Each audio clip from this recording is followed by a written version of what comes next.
Sheriff Richard Mack, right here on the flyer, author, and I've got one of your books right here in front of me, The County Sheriff, America's Last Hope. What is that about? Well, it's just simply this, that local officials, especially sheriffs, are the ones to answer the call to protect us from tyrannical government. Who is it? The book answers the question. So let me pose the question. Who is it in your county and in your state that has the responsibility when, now we know this could never happen and would never happen. Let's say the IRS gets criminal and gets out of control. The EPA starts destroying jobs and destroying homes and personal property rights, and that every federal bureaucracy just gets out of control. We know that could never happen, but just in case it were to ever happen, for argument's sake, remotely possible that it could happen, who is it that's supposed to protect you from out-of-control government? The out-of-control government is supposed to protect you from the out-of-control government. The tyrant will protect you from the tyrant. In world history, that's never happened. Who is it then? The book answers the question, who is it that is supposed to enforce the 10th Amendment? Who is it that's supposed to enforce state sovereignty? The bottom line is the title of the book, The County Sheriff is America's Last Hope. If the IRS or other federal agencies want to come in and confiscate guns, go door to door and confiscate guns or destroy property, destroy families, and put themselves above the principles of freedom as established within the Bill of Rights and the Constitution, then it is most definitely the responsibility of those, the governor, and that's why I'm here helping Curtis Coleman with his fundraiser, promoting him, endorsing him, helping him hopefully win the governorship of this great state, so that you will have a governor who knows and understands that he must, as James Madison told us and is quoted in my book, erect the barriers against the encroachments of the national authority. He said it's the state's job to do that. And so, yes, absolutely, your sheriff, county commissioners, city councils, governors, state reps are all there to keep the federal government in check. The entire system is based on checks and balances, and that's exactly what your governor's supposed to do. Does the federal government, though, I mean, and I think you know this, you mentioned city councils, and in the state as well. Oh, heaven forbid that a city councilman would defend us against but the feds. My point is there is a little bit of a self-denying aspect that you have to have, because a lot of the policy gets kind of crafted with federal money, you know what I mean? And so we want to take the federal money. So if they pay you and they give you a federal bribe, then you'll go along with the federal government because you don't want to lose your money. Exactly. So what does that make that city councilman? Political prostitute, let's just say it. Okay, and we've got enough of those in Washington D.C. already. Okay, come on. A political prostitute. Do you mind if I reuse that? I'm sure I wasn't the one that made it up. Okay, all right, I like that. Okay, so what you're describing is, I think, in your book, which is again, The County Sheriff, America's Last Hope. We're talking with Sheriff Richard Mack. And your website, sheriffmack.com. They can get the book there, right? Right. Okay, sheriffmack.com if you want to get this book. I think what you're kind of describing here is one of the main monologues you have here on the website, The Crisis of the Day.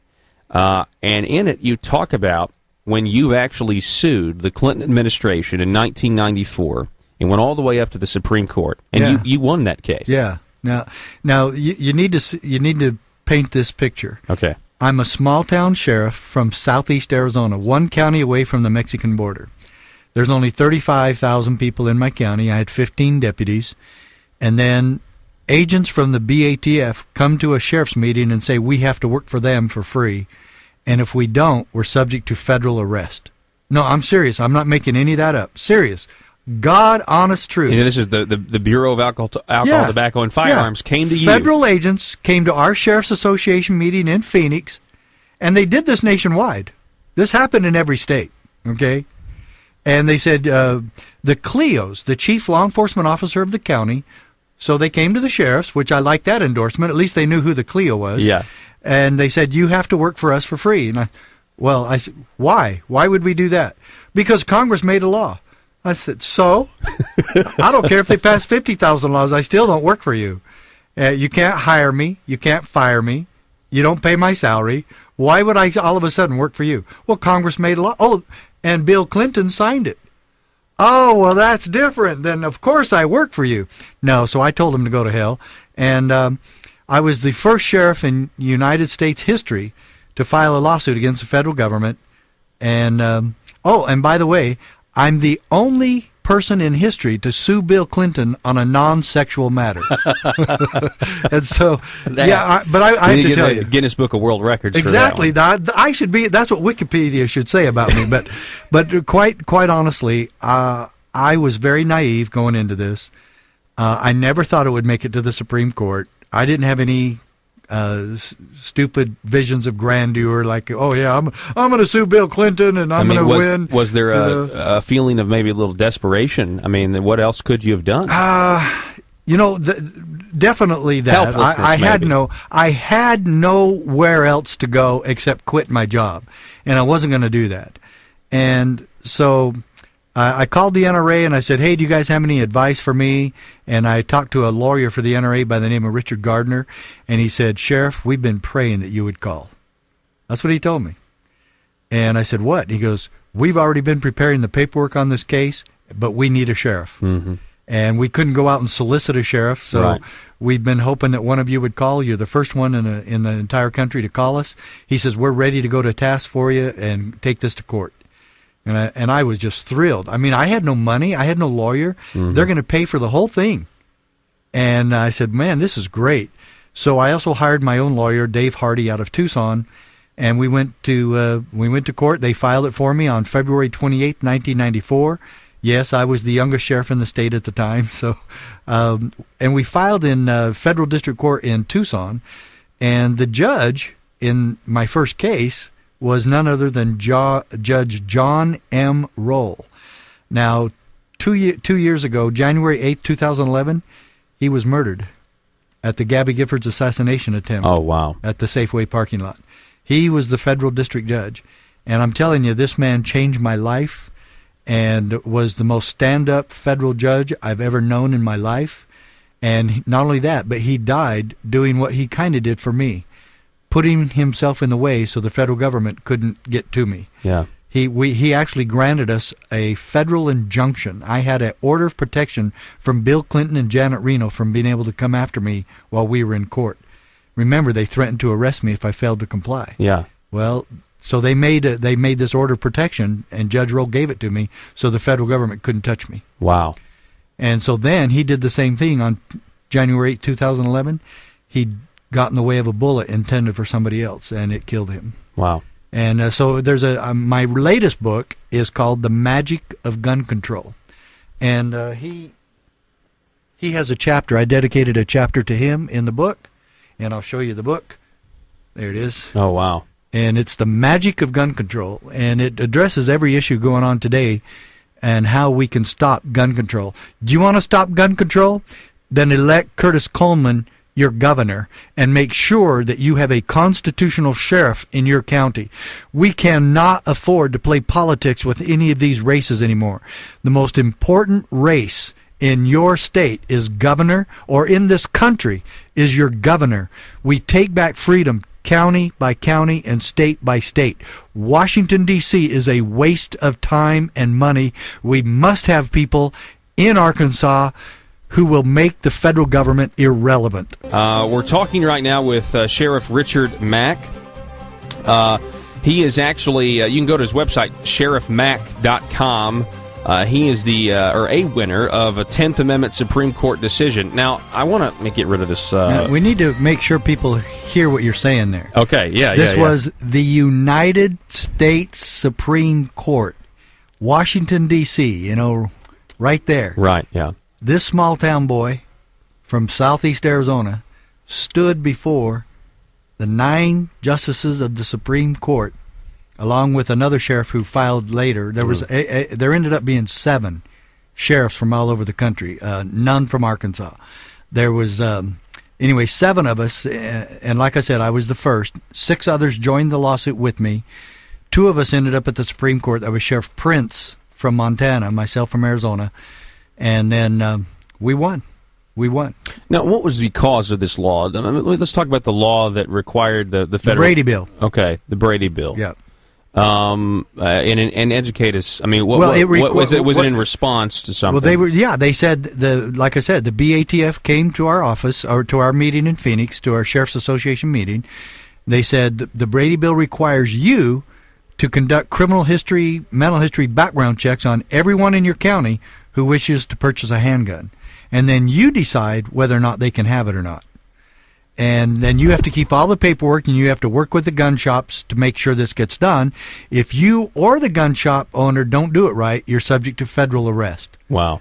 And so I can't believe that every sheriff didn't tell them to shove it. Yeah, but, what would have been nice is if you have sheriffs that were standing up, but it would have been nice if the governor of Arizona had told the federal government to turn around and go home. Yeah, in fact, the sheriff should have done that. The sheriff, too. Because it wasn't the governor that was being commandeered. It was us. That's true. And so they bypass the governor, they bypass the state legislature, go directly to the sheriff, and say, you're going to work for us for free whether you like it or not, and we might arrest you if you don't. Oh, really? And people think we're out of control now? Yeah. That was 1994, and of course it was Bill Clinton. He's not much different than Barack Obama. But the thing about it was, I just couldn't go along with it, and none of the sheriffs in Arizona liked it, but the others decided, well, there's nothing we can do. Mm-hmm. In fact, they kept saying, well, you can't fight City Hall. Well, who wants you to believe that? City Hall. I mean, the propaganda machine wants you to believe you can't do anything about it. I'm here to tell every Arkansan there is something we can do. And you can't play politics anymore. You can't play this, well, who's the nicest guy running for governor, or who's the one that's offering more entitlements or welfare programs. You've got to put liberty first. You've got to put American freedom and principles first. The ideals that we were founded upon must be resurrected and must be the reason you vote, must be the reason you work and are active and get out there to help somebody get elected. This is the reason I came all the way from Arizona, is to make sure that people realize that you have such a candidate in Curtis Coleman. Thank you. Thank you for journeying this far in this way. When Justice Scalia, when Antonin Scalia, he was the author of the majority ruling. Yeah. When at one point he said, quote, states are not subject to federal direction, end quote. When you read that or heard the ruling, what did you think? When I heard we won, I thought it was innocuous. I thought, well, they're just going to downplay it as much as they can.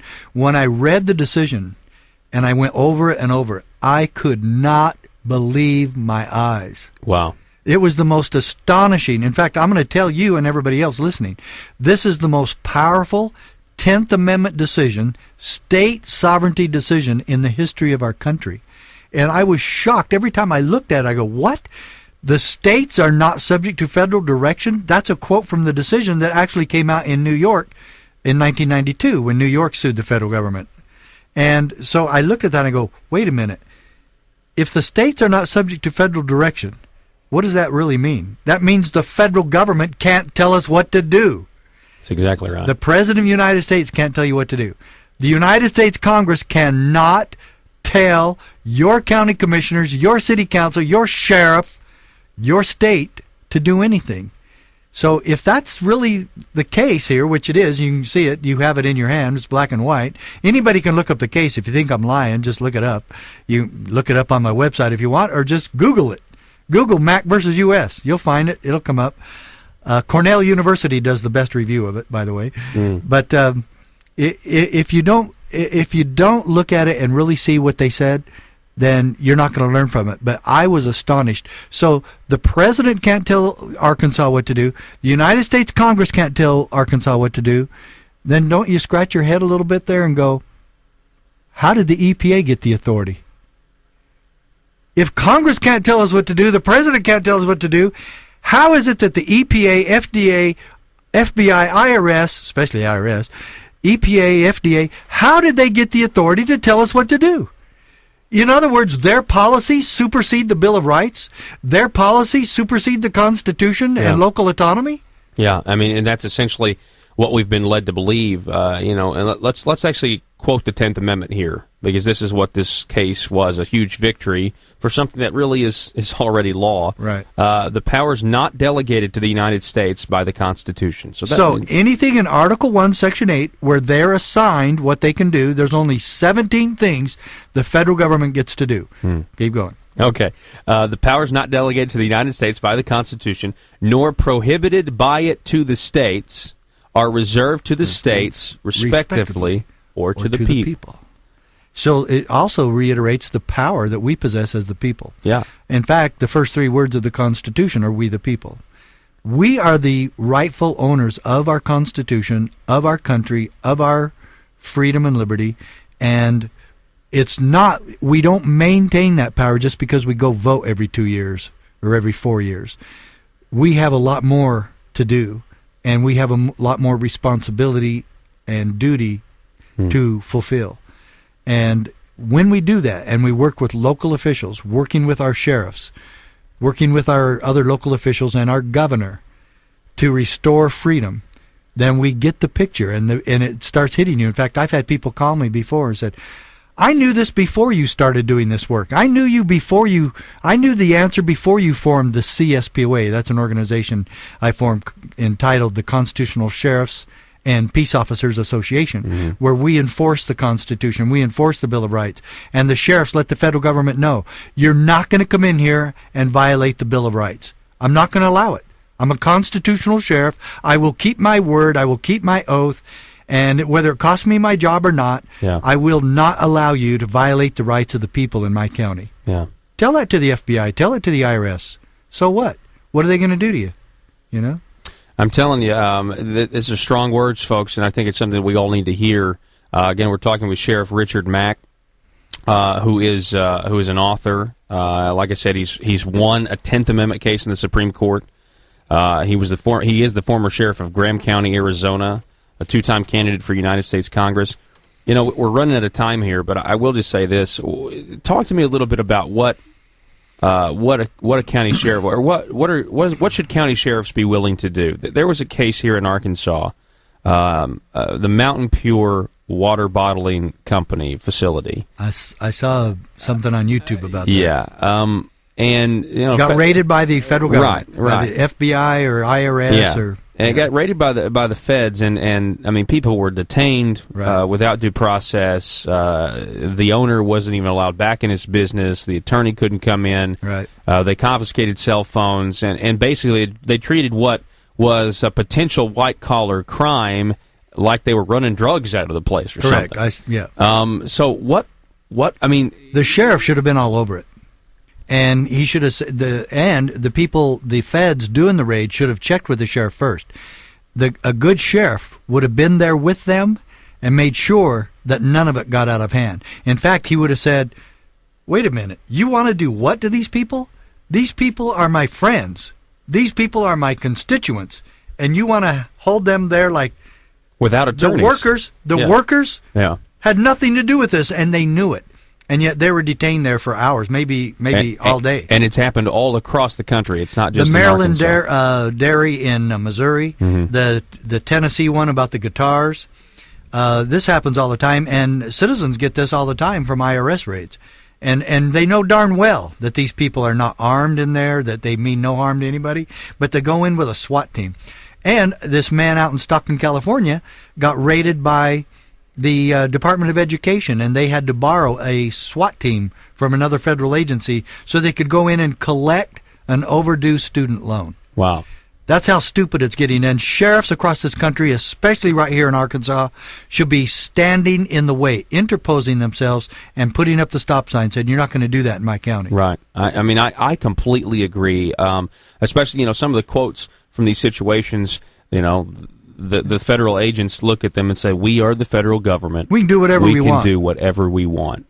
And that's just not constitutional. And the sheriff should just simply say, no, you can't, and you're not, as long as I'm sheriff in this county, you will not do that here. Yeah, I completely agree with your sentiment. I can't wait to hear you speak tonight, the Arkansas Prosperity Tour fundraiser for Curtis Coleman, Arkansas State University. And hopefully, you know, I think at this point, with the IRS, I'll give you the last word, with the IRS, the NSA, all these scandals, there's a chance, and maybe I'm being a very big optimist, that a lot of the federal power, the faith we put in the federal government is diminishing. And if that's the case, you're going to need politicians and a governor that actually knows how to govern and not just, listen to the federal government. I'll give you the last word, sir. Well, that's absolutely true. And like the decision I won, Scalia said, but the Constitution protects us from our own best intentions.